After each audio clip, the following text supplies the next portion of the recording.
Bien, nous avons terminé avec les deux équipes et nous avons l'opportunité d'avoir le secrétaire général du CTFP qui est venu vivre la rencontre de demain avec nous ici à Douala. Nous avons pensé qu'il était mieux de faire un point de presse pour apporter quelques éclaircies sur surtout la fin de la phase de poule et bien justement les playoffs à venir. Dynamo de Douala et Union de Douala qui va se jouer ici à 17h. Vous avez du côté de Garoua, Gazelle de Garoua contre PWD de Bamenda qui va aussi se jouer à 17h. Et vous avez du côté de Yaoundé, Colombe de Yaoundé contre Aigle de Tchang, une rencontre qui va aussi se jouer à 17h. Donc voilà, ce sont les dispositions que nous avons eu à prendre. Il faut bien le préciser, le règlement ne nous obligeait pas à pouvoir programmer comme ça. Au contraire, le règlement dit dans son article 37, alinéa 7, que quand deux équipes jouent sur un même stade, c'est l'équipe qui est bien classée, c'est-à-dire qui a le plus nombre de points, qui joue en deuxième position. Donc, mais par souci d'équité, pour ne pas permettre aux uns et aux autres de faire un certain nombre d'arrangements, quoique c'est bien encadré, nous avons pris sur nous l'initiative de pouvoir faire jouer ces rencontres aux mêmes heures. Donc ça va se jouer sur les mêmes heures et c'est vrai que ça nous coûte un peu parce que après nous avons des charges qui s'augmentent en termes de carburant et autres, mais le président de l'Africa Foot nous a dit qu'il faut qu'on respecte quand même l'équité et c'est pour ça que nous l'avons fait.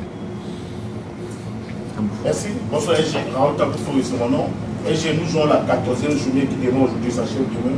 On aimerait en savoir plus sur les homologations de l'avant-dernière journée. Oui, effectivement, la 18e journée. Bon, il faut savoir qu'il y avait plusieurs contentieux. Hein. Il y avait plusieurs contentieux, notamment surtout sur la Superpoule B. Et donc, il y a des décisions qui ont été rendues depuis hier. Nous sommes en train d'actualiser le calendrier. Je pense que peut-être au sorti. Prendre une et une dernière, s'il vous plaît. Oui, allez-y.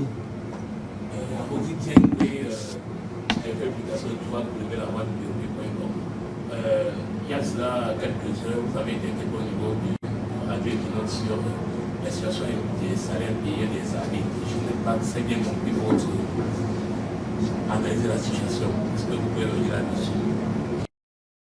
Ça veut dire qu'on a fait que ce qui est relié, c'est pas une information exacte qu'on exagère un peu. Est-ce que vous avez lu le communiqué du président de la CAF nationale? Est-ce que vous avez lu? Ah bon, ok. Malheureusement, vous n'avez pas lu ce communiqué. Mais je voudrais quand même vous dire que il y a un certain nombre de choses, parce que je suis parti de là, il y a un certain nombre de choses que nous devons pouvoir relayer. Parce que quand vous suivez l'intervention de M. Ngombele, qui est le président de la CAF du littoral, c'est pour ça que vous allez voir aujourd'hui, les arbitres jouent assez de matchs. Vous allez voir les mêmes arbitres revenir. C'est une volonté. C'est pour qu'à horizon d'ici 2027, que nous puissions avoir des arbitres au niveau international pour remplacer les Alioum City qui sont partis, qui n'ont plus de remplaçants et autres. Donc il y a beaucoup de choses qui ont été faites. Maintenant, il y a les procédures. En ce qui concerne l'argent, il y a des procédures. La première procédure, la commission centrale des arbitres fait des désignations. Envoie au CTFP que nous sommes. Nous faisons la programmation. Nous envoyons à notre département financier qui prépare les États. Envoie ces États-là au niveau de la Fédération camerounaise de football qui sont validés à l'intérieur. Et on renvoie, dès qu'on a les accords, on paye les arbitres. Et les arbitres sont payés. Contrairement à ce qu'on nous dit qu'il y a 10 journées, 12 journées. Non. Mais quand vous calculez 10 journées, 12 journées, le championnat a combien de journées? Ça veut dire qu'ils n'ont jamais été payés. Mais vous-même faites un peu le ratio. Donc les arbitres sont payés. Mais il peut y avoir des retards. Comme ça a été le cas dernièrement où nous sommes peut-être à 3 ou 4 journées. Le président de la Fédération camerounaise de football a donné des instructions et tout cela sera réglé. Et peut-être même que c'est en train d'être réglé. Parce que quand c'est réglé, ils ne viennent pas vous redire que c'est réglé. Et en ce qui concerne sa sortie, vous avez suivi, c'est pour ça que je vous demandais, vous avez suivi la sortie du président de la CAF nationale qui se désolidarisaient de cela et qui reconnaissaient tous les efforts que le président de la Fédération camerounaise de football fait pour le football en général et pour les arbitres en particulier. On va prendre une dernière question. Casimir. Casimir Wanzi, merci.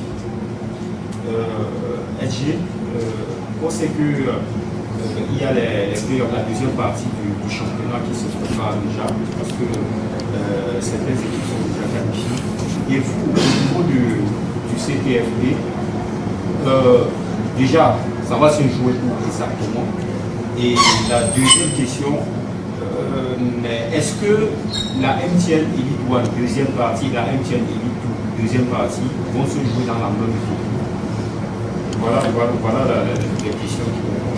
Il faut dire que la particularité des playoffs cette saison, c'est que, en fait, c'est une deuxième phase du championnat. Donc, c'est une partie intégrale. Parce que vous avez vu les playoffs l'année passée, c'était 4 clubs.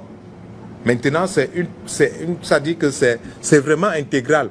Et donc, nous avons, en ce qui concerne MTN Elite 2, nous avons les 16 clubs qui sont concernés. Playoff up, playoff down.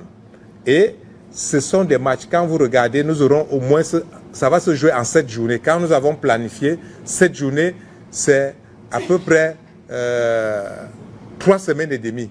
Et 3 semaines et demie, dans une seule ville, il faut des stades. Parce que ça va se jouer régulièrement et beaucoup de matchs. Et donc, les dates sont déjà arrêtées. Pour MTN Elite et MTN Elite 2, nous allons commencer à mars, ça dit qu'à ce mois, donc nous allons commencer, je pense, le 9 mars.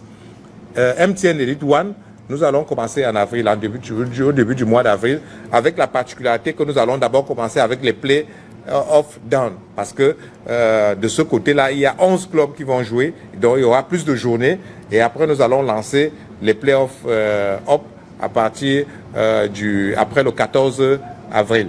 Donc voilà à peu près. Maintenant, les villes, nous sommes en train de faire une étude, mais vous savez vous-même très bien que les matchs ne pourront se jouer que dans les villes où les gens aiment plus le football peut-être, mais où il y a plus aussi des stades pour permettre aux clubs de pouvoir s'entraîner d'abord déjà, parce qu'il faut des infrastructures d'entraînement et il faut des infrastructures où nous allons jouer.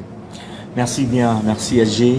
On va vous libérer puisque la rencontre débute dans quelques instants. C'est moi qui vous remercie.